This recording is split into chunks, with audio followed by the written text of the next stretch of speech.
আজকে ছিল আমাদের বাড়িতে মন্দিরের কাজ, আর মন্দিরটা আমাদের বাড়ির বাইরেই বানানো হচ্ছে, বাড়ির সামনে। তো তাদের জন্য আমি এখানে চা আর ঝুড়ি দিব সকালবেলা খাওয়ার জন্য, আর দুপুরে তো ভাত হবেই। আর আমি এদিকে কালকের মাংস আর পায়েস ছিল, আমার বোনের একটা বার্থডে ছিল, তো বার্থডে তো আমি যাইনি, তো ঠাম্মা গিয়েছে, তো ঠাম্মার হাতেই পাঠিয়ে দিয়েছে আমার জন্য। আর পুরিটি ছিল আমাদের দোকানে। তো খাওয়া দাওয়া করে এখানে ডাল মেপে নিচ্ছি কাপ দিয়ে।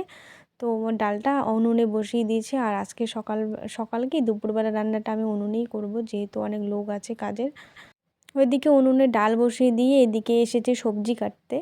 তো সব সবজি কেটে নিয়েছি, আর কেটে নিয়ে এখন রান্নাটা চাপিয়ে দেব। তো এদিকে দেখো আমি সবজি রান্না করতেছি। তো তারপর দুপুরবেলা রান্না হয়েছিল বাঁধাকপির সবজি, মুগ ডাল, আর ছিল পাঁপড় ভাজা, আর ছিল শাক। তো এই দিয়ে খাওয়া দাওয়া করে নিয়েছে দুপুরবেলা। আর আমি বিকেলবেলা লেগ পিস আর চপ এনেছি, তো সেটাই এখন খাচ্ছি।